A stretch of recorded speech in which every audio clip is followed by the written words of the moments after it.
Welcome back, Laura. How are you? Hi, Michele. Fine, thanks. What about you? I'm really good. I'm really good. Where are you live streaming from? I'm live streaming from Treviso, so north Okay. of Italy. What about you? Are you from Scotland? Yeah, I'm from Scotland. I'm in Edinburgh right now in the campus of my university. So it's a bit cloudy here, but it's good. It's good. Great. Well, we're here back with the same format as always. We started around 4, 5 weeks ago, I think, with Mhm. inspiration. No, I think this is the fourth live stream we do. Inspiration Valley, a format to inspire all the youngsters that are just getting out of university or going to university and they want to find their path for their future and get inspired by a lot of inspirational people from Italy that usually work all around the globe. Yes, exactly. Exactly. So our host tonight, sorry, our guest tonight is gonna speak again about um, artificial intelligence. Is the second time for you interviewing someone who talks about this matter. So I think you are building up a little bit of skills about this. In Yeah, I will become an expert after all these webinars. So yeah, I'm around like ready to talk about artificial intelligence again. Lara, like 10 minutes ago, was telling me how she wants to pursue this way now. So she wants to go fully into artificial intelligence, right? No, I'm Yeah. joking. Yeah, let's stop talking about our guest and let's actually invite him in the stream. I'm gonna say bye for now and come back in around 50 minutes. Okay, thank you very much. Thank Ciao. Hi, Andrea. Welcome. Hi, Laura. Thank you. Good morning or evening or whatever, depending on where you are and where people Evening are. is good. So just give me some time in order to introduce you to the audience which is following from home. So our guest tonight is Andrea Caridi, which is VP of Business Development at Kellify, the science-centric scale-up that comprehends the world through images. This is great. I'm really looking forward to discover more about this. So we will ask him for a few questions about AI and Kellify itself. So yeah, once again, welcome, Andrea.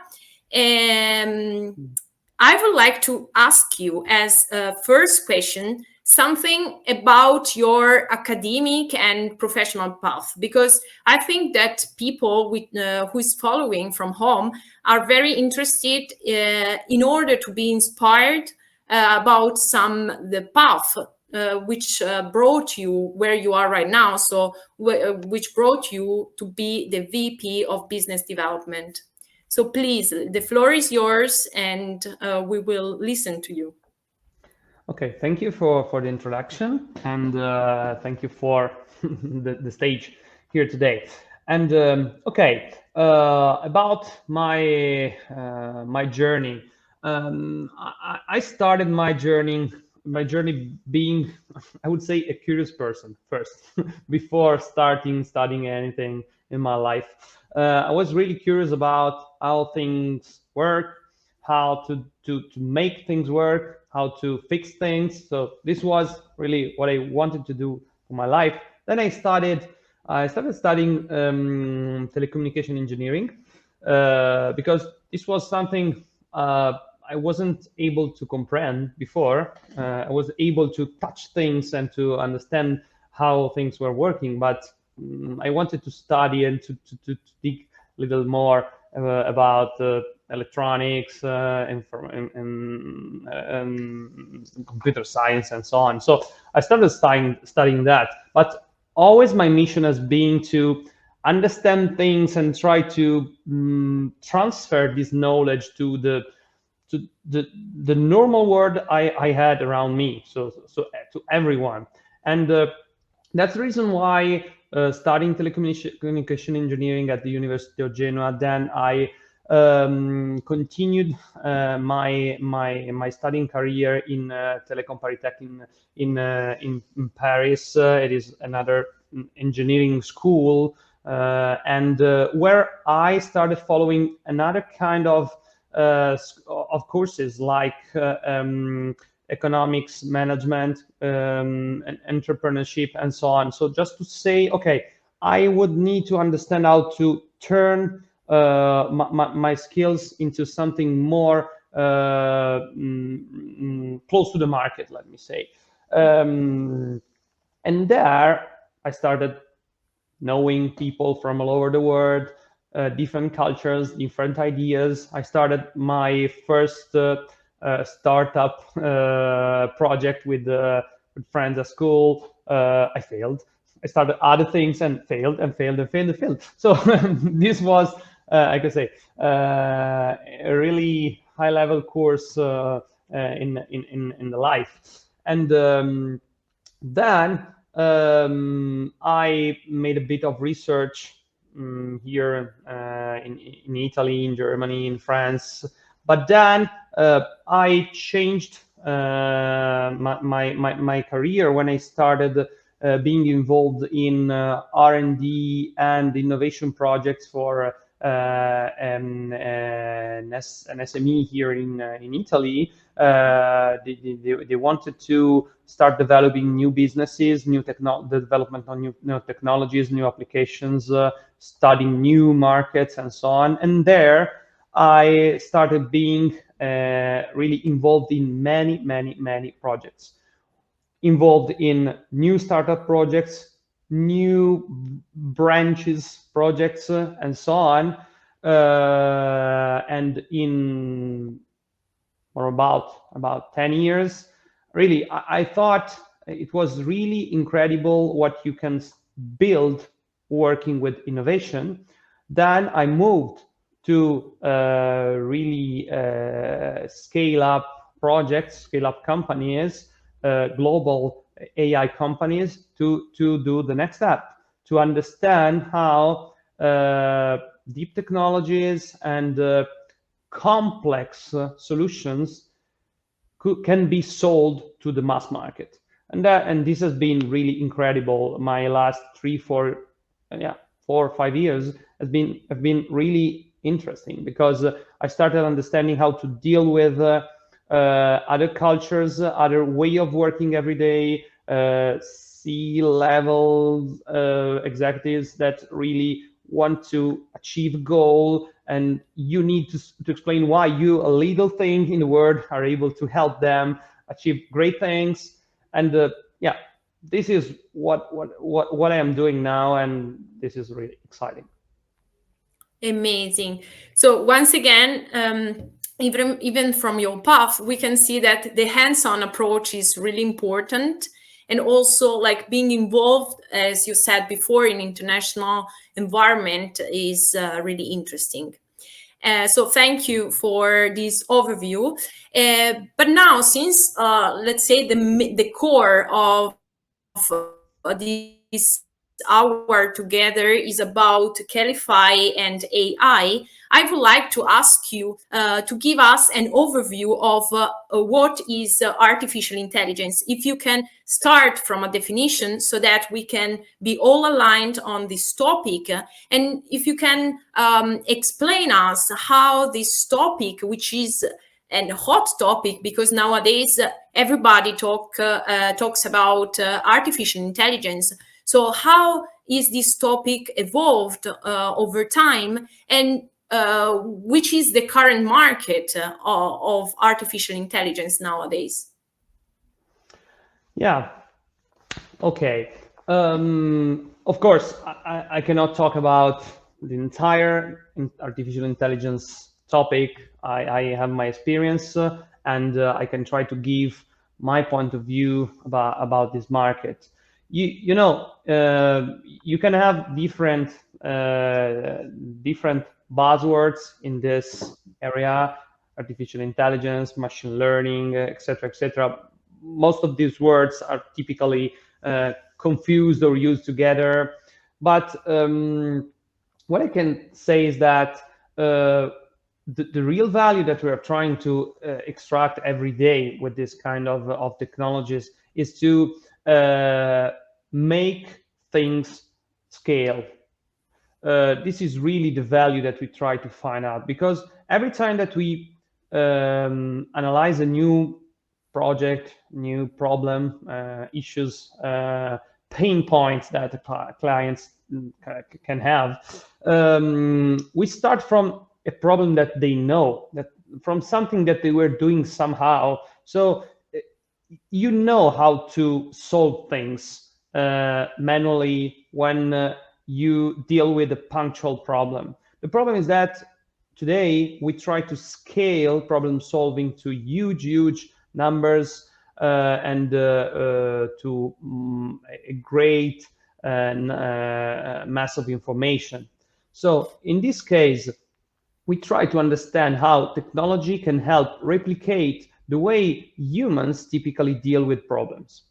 I worked in different fields. I've sold and developed different projects in the supply chain area, in marketing, sales, and so on. And every time this is always the same. The problem owner knows what to do, and in the end, he wants to know how to make this process faster, reliable, with huge numbers and huge problems. So this can be the way it can be explained. And then you have different ways of using AI with this approach for different reasons. You can try to say, okay, I want to optimize a transportation network. I want to understand why people churn in case you are in marketing, in the marketing area of a company. You want to understand how to distribute energy in a new electric vehicle network that is trying to stock energy both in batteries and both in cars, and try to understand how to manage that in real time. I'm not just talking about things that I do. I'm talking about things that I learned in this last years. Really amazing projects I heard about from the best automotive brands or other things. And every time, what I can say is that the problem today, maybe that is behind everything that is called AI, is that you can meet a lot of people with high skills, with very important skills, with great tools and great technologies, but always the problems will be, and is today, how to make new technologies or new approaches become true and really useful and used during the day by day by people that were doing other things in other ways, and doing this in a way that is not disruptive. So the problem is make people accept new technologies, and about that, complex design is one of the main challenges I see every day. I touched here and there some points that I hope are useful. Yeah, great. Thank you. I think it's really important to have a general overview on the topic. And since you are an expert on this, it is really insightful for me at least, and I hope also from those that are following from home. And if we go to the core, let's say, and we talk about Kellify, can you please explain how Kellify was born and how it has evolved over time? And what are the reasons that brought to Kellify, to Kellify creation? Yeah, Kellify was born in 2018, and the reason of this creation is that there were the opportunity for our founders to meet and build something new that was really focused on applying AI, machine learning techniques on images. The first step was using this in the artwork sector, because they found out that there were, for sure, a correlation between artworks value, artworks appreciation by the market, and not only the data that were describing the artwork, but of course the aesthetic of the artwork. This is something that I can say it is typical, because Kellify started from artworks, but every kind of most of the technologies that analyze images started from artwork sector, because it is really the field, the industry where the aesthetic is the principal character, in fact. So starting from there, we started understanding how machine learning techniques can extract information from an image, from a visual, and let us understand how the features inside a visual can cooperate to make something happen, buy something, like something else, or whatever, appreciate more or less an asset, and so on. And so this was really the mission, to start working on complex problems dealing with visual things, and a lot of things in our day by day is related to images. We buy things looking at a screen with the picture of a product. We buy a restaurant going to an app before we actually see the restaurant or eat something into the restaurant. So, and this is really important, that we don't forget that everything that we do is really, I can say, led by our relationship with visuals. Visual reaction is really fast. We have the opportunity to create an opinion of something in the first, typically 50 milliseconds, by looking at things. So 90% of what we see, or what we see and hear and so on, the 90% of what remains in our brain is what we see. Sorry, I wanted to say that the contrary. And the reason why we concentrate on that is that the market is really working hard on structured data, numbers, and so on. But how to make images speak was something that was not really accessible on the market. And today we continue delivering new projects that are really state of the art, and trying to go every day one step farther to make the world comprehend more and more every process and everything where images are involved. Great, thank you. And this was like the other question that I wanted to ask you about images, because I think that let's say connecting, or maybe better using artificial intelligence in order to extract value from images is really interesting and like a new topic. So very interesting what you just said, and yes, really insightful. but while I was looking at the website of Kellify and also at your LinkedIn profile, I've seen that actually currently Kellify is working on different projects, and there are like many which are really interesting. So I would like to ask you if you can name a project or a program on which you are currently working on, and which is maybe one of the most important for Kellify nowadays, so that like the public also from home and me can better understand what are the main topics and how Kellify is working on and with what it deals with. Yeah, okay. I try to make a bit of introduction before I start answering with a punctual topic.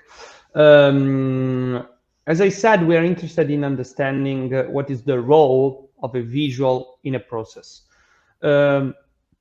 We are developing different kind of products, tools, and we are defining what is the best go-to-market for each one of those. As I said, we work in the artwork sector. So we have this tool, for example, forecasting the future trend value for an artwork. So this is something maybe for banks, insurances to better understand how to invest or what is the risk I am insuring. We work with the marketing sales departments, for example, to sell visual-based recommendation engines or tools that are able to link directly the visual desire of the customer. For example, I take a picture of something I want to buy, and I try to find it directly on an e-commerce because the visual way is faster than the tagging or whatever writing way. So we do a lot of things, and then for each one we try to find partners, or we go to the market alone, and so on. One project I would like to describe here, and there is a specific reason I'm doing this, and I will explain that. Is the gradient one. Gradient is no more a project, is no longer a project. It is a company that we have spinned off from Kellify, and it is really focused on visual D&I, visual diversity and inclusion. The idea that the Georgia, the CEO of Gradient today, had in 2020 was that we can use AI to analyze visual communication of brand, the visual communication of a B2C brand, for example, and see how diverse is its communication and help this brand achieve, for example, balance goals. If they want to balance gender presence or ethnicity one, or body positivity or age representation, and so on. And I would like to talk about this project because first, it is interesting to understand how this project became a company, and now it is a company that is developing the market. It is interesting because the topic is very important. So using artificial intelligence to reach a goal that today is really a hot topic, really important for brands that are looking for represent everything that they want to communicate to. So possible customers, employees, and in general, the stakeholders of the company. And it is also interesting because we've been able to create a strong relationship with the US, and in this case today that we are talking with you, it is important to highlight that a company born in Italy and based today not only, but based with a quarter in Italy, is able to have great relationship with important customers in the US. Okay, this project started last year, but this year we tried to further develop the product, to refine something and to make it really a sellable product. And we started having discussions with a lot of F500 brands.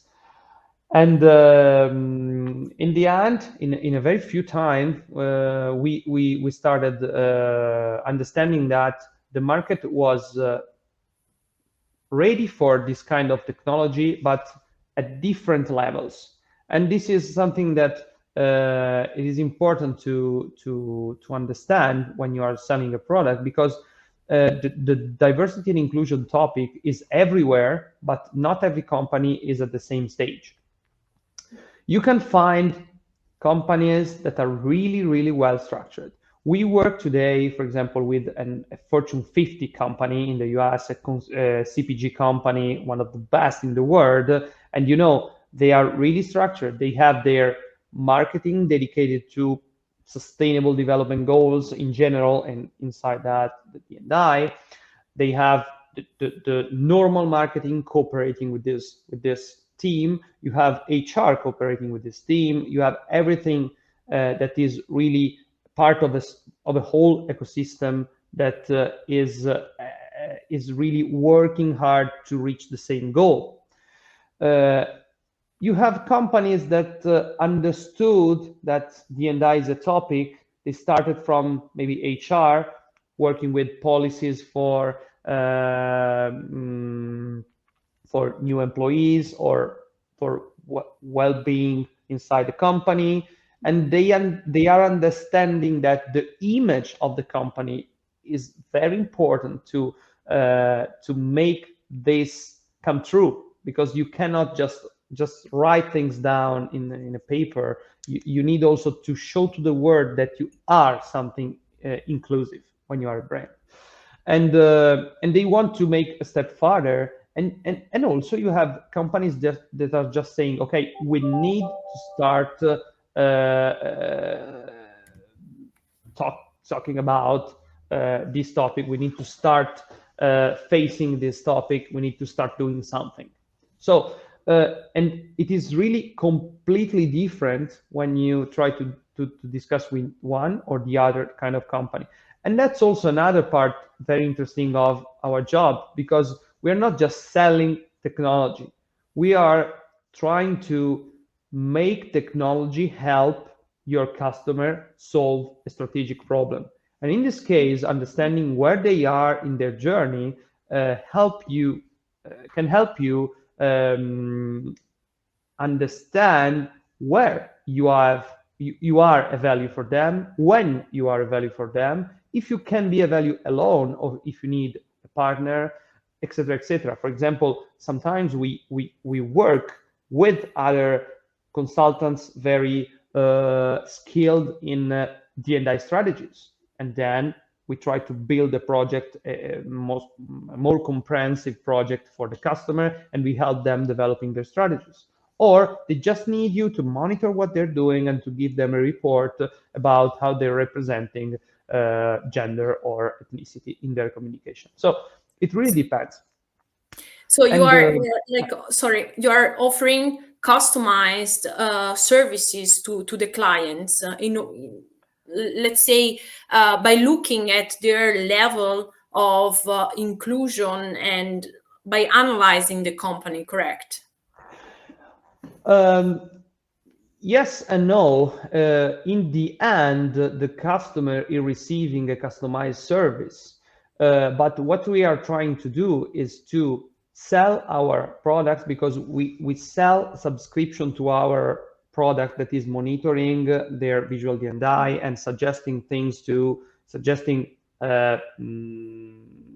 how to balance their visual D&I, and this is what we do. But when we understand that we are a value, but we are part of an ecosystem of people working in this field, when we understand that you are not just looking for some numbers, but you are also looking for someone that is helping you define your strategy, we help typically the customer bring into the table, our partners bring into the table someone that is able to work with us to give the most appropriate service to the customer. So this is interesting because we are not a service company, we are not a project company, but we are always in the position of understanding what's the problem of the customer, and with our experience and expertise in general and network, we are also able to help them achieve broader goals than measuring their visual D&I. And that's exciting because it happens to us that we come to be strategic partners and not just a data provider, let me say. Clear. Thank you. That's interesting. That's interesting. And today we are really pushing to develop the US market, because US are, I can say, one step ahead in general on this topic, on other topics too, but in this topic for sure.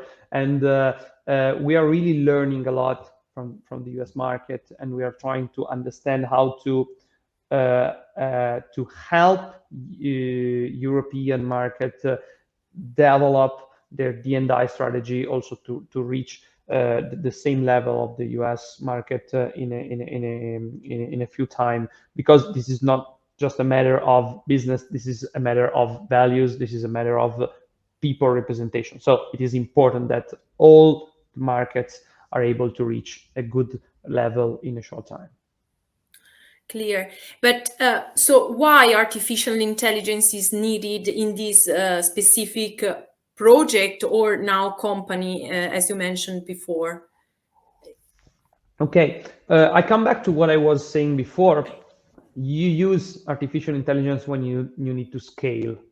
And again, 10 years ago, also big brands were producing campaigns, TV, something on the internet, banners, and some offline communication and so on. And that was the case. Today, the chain is very long, and the number of items communicated day by day by every kind of brand, even the little ones, is huge. And when you are inside a project with big brands, and you understand that it is likely impossible to monitor everything that you do every day, because you have plenty of channels, Instagram, Facebook, LinkedIn, whatever. You have a website, you have online and offline campaign. In each channel, you have posts per day, some. Maybe some posted by different people, because some post is because you want to promote an event you are participating in, you want to promote the product, you want to do other things, you want to cope with something and to help someone with a special message or whatever. So the owner of the communication start to be a lot. The things that you communicate start to be a lot. The channels start to be a lot, etc., etc. So this mass of information cannot be monitored in the same way brands were monitoring communication before. And you have really numbers that are impossible to be analyzed by human. Or even if it is possible, it is not a job, it is not something fun, it is just losing your time in looking at and counting and whatever. And also, we are not born to analyze a lot of variables at the same time, because, for example, our AI is not just counting people and saying, okay, this is male or female for Andrea and Laura.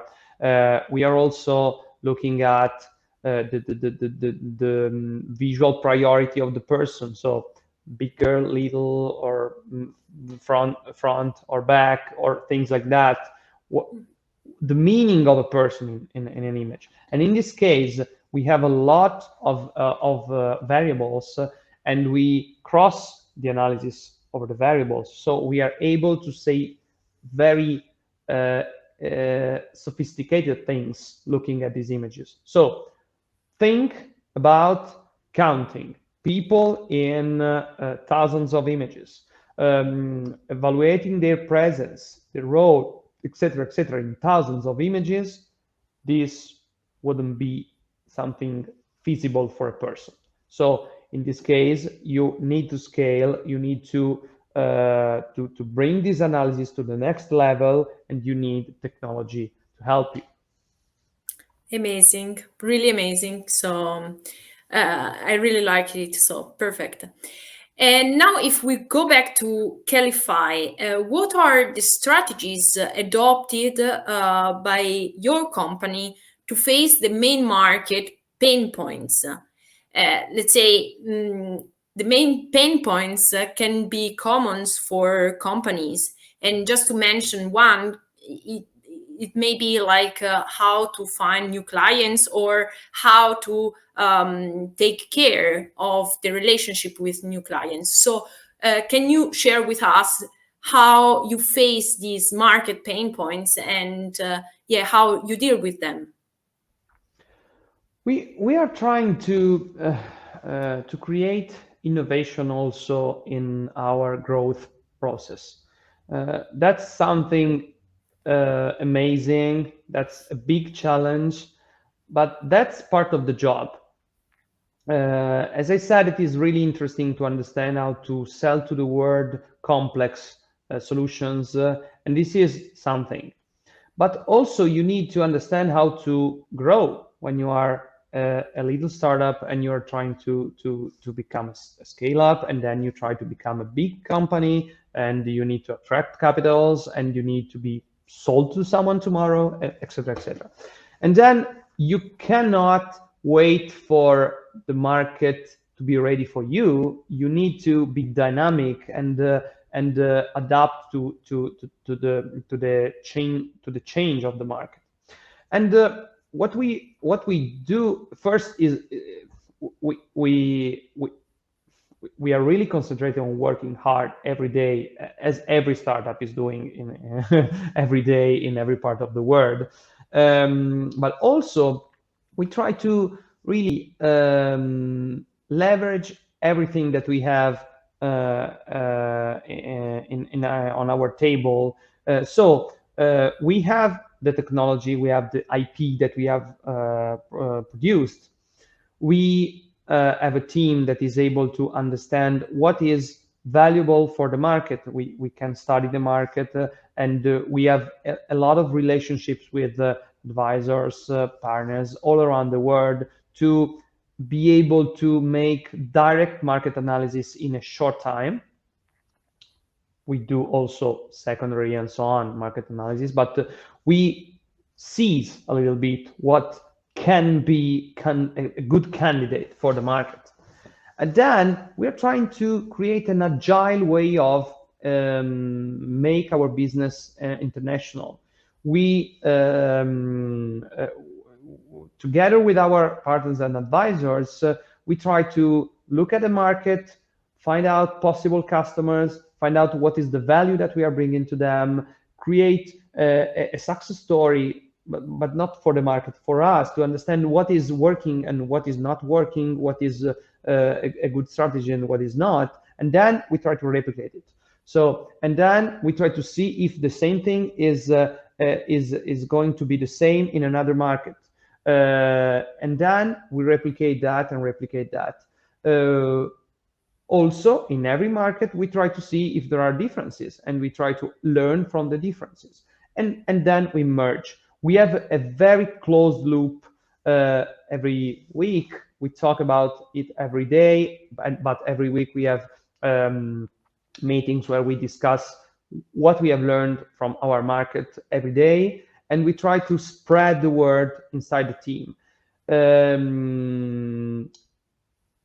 I think that the thing is that if you are able to measure yourself every day, every minute, everything that you do, you can measure, not a control freak, of course, but just to be able to say, okay, what I've done, okay, good, bad, what is better, okay, and then to talk with your mate and say, okay, I learned that. What have you learned? And this is the way we are trying to make it faster. And it is a sort of mix of what you typically study when you do marketing or business development at school, because we are both a little company, an innovation company, but we need to be able to deliver things at a high level for 250 companies. So in this case, you really need to be dynamic, and you need to change every day to align with everything that is happening around you. And what's happening around a startup is really a lot of things. Yeah, clear. I think that we can summarize it with agile, being dynamic, and also always adapting to the environment that is changing very fast. So great. And I would like to ask you one thing about the team, because I think that we all talk about the importance of the team for a startup. So I would like to ask you, how is the Kellify team composed? And if you can talk about competencies and skills of the team, and what is required nowadays by the market, and also what is Kellify looking for? Because since we are talking to young people coming from universities, I think it's really important to understand what are the competencies and skills needed, and what to have a clear and concrete examples of potential roles in a company or startup like Kellify.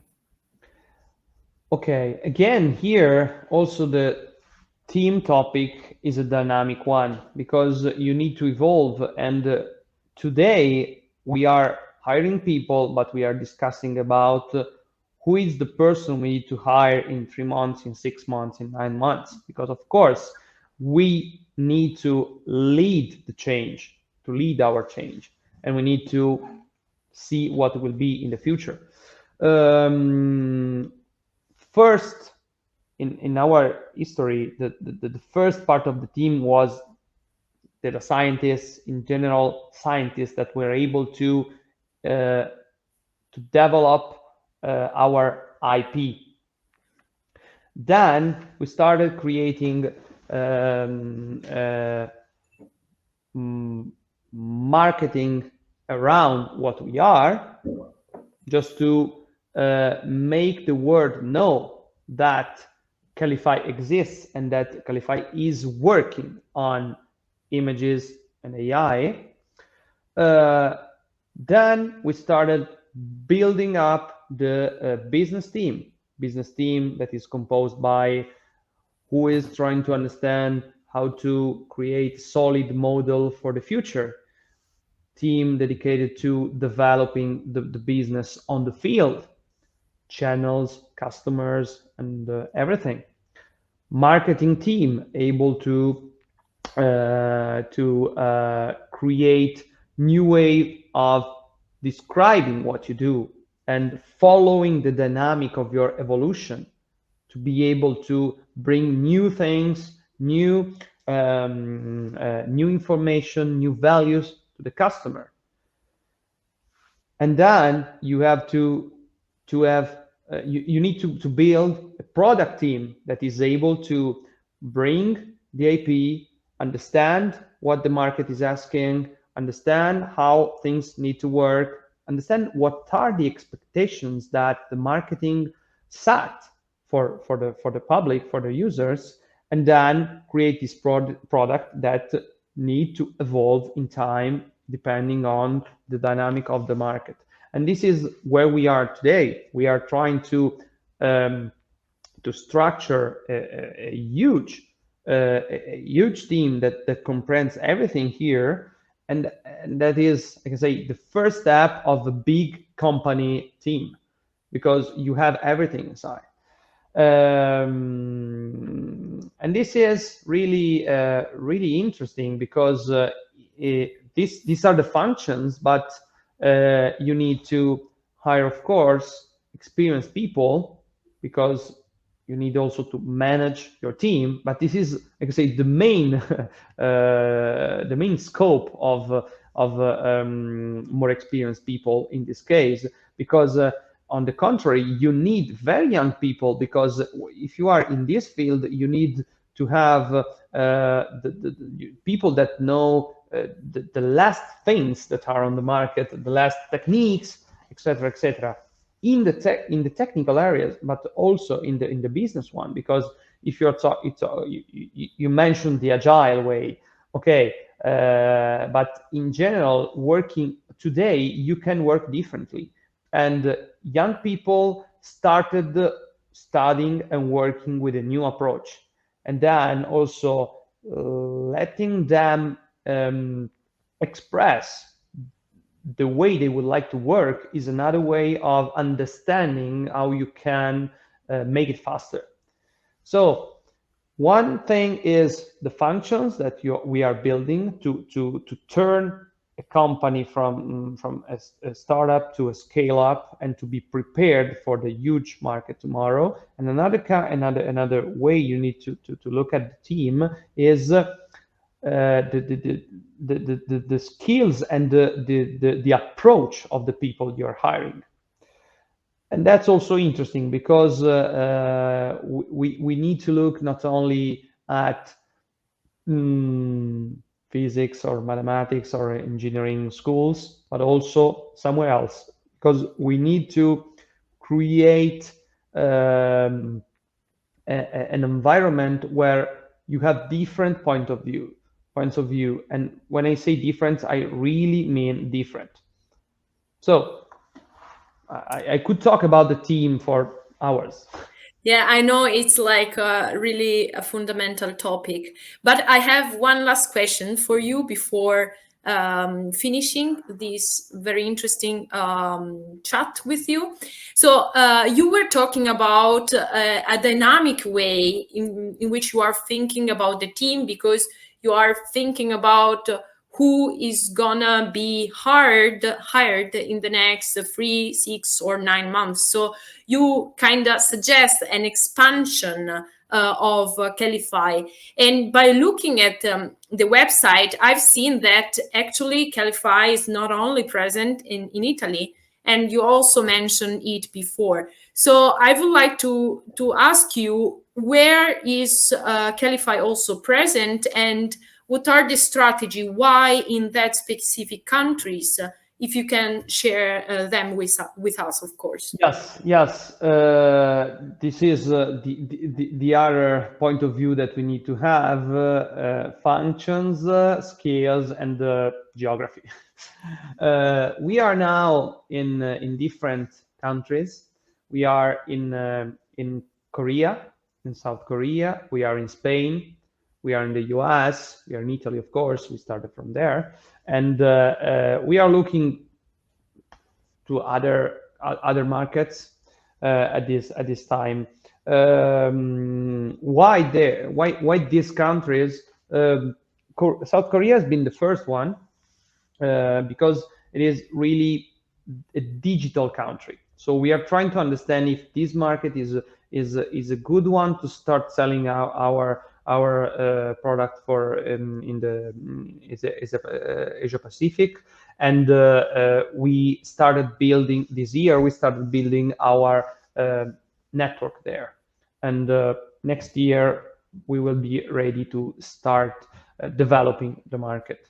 Same thing that we are doing in Spain, where we opened in October, so it is really yesterday, and where we have the regional manager that is developing the network, partnerships, also really relationship with the municipality, or in general with the public sector, to better understand how to be present in Spain, because we are also part of the program of the municipality of Madrid.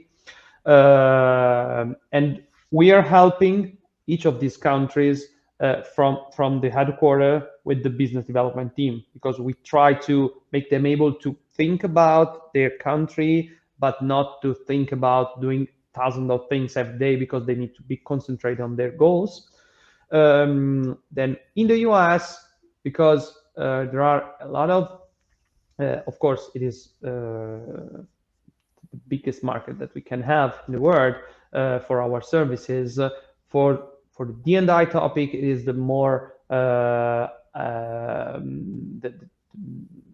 ready. It is ready to buy what we sell. It is also very straightforward. When you talk with US customers, you really understand what's their need and how to make your product evolve. That's really important. And there also India, and for each of these countries, we are also looking for people helping us develop the market. So we are looking for example, internship to work together with my team, or with advisors, local advisors, to develop the market. We have also, I think it is I would not say a pretty unique, but I believe it is close to that opportunity, because this person, even if it is a young person studying technologies and market, business development, and so on, they would have the opportunity to work with really high-level advisors and professionals in their market, and to really work hands-on with the first class and tier one customers from the very beginning. So I think that we will enlarge our team internationally in the next months, with the people that are really motivated to reach important goals in a short time, and we will, I'm sure.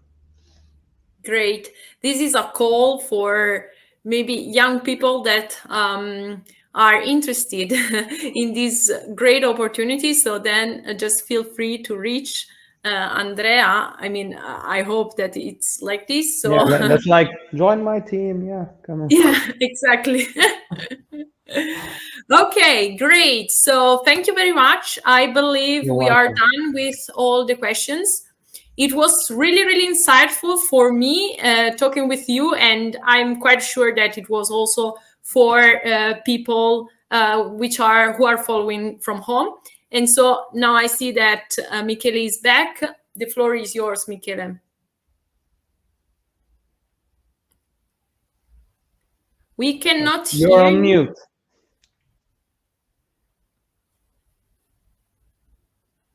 Okay. It disappeared. Yeah. But we are used to these problems nowadays, so a little bit of suspense. No problem at all. But really, thank you very much for every kind of help. I'm here. No, I'm thank you back. for joining us. Okay, perfect. Now we can hear you.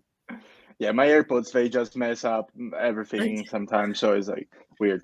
Nothing. I was saying thank you, Laura, for doing this interview. As always, you're super great, and thank you as well, Andrea, for accepting our invite to do this interview, and for bringing such an inspiration to all the people here connected here. So thank you, both of you, for this hour that you decided to dedicate us and dedicate to the people following us. Thank you very much.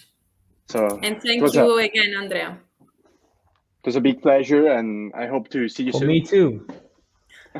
I'm here if you need me. Bye bye. Bye. Perfect. Bye bye.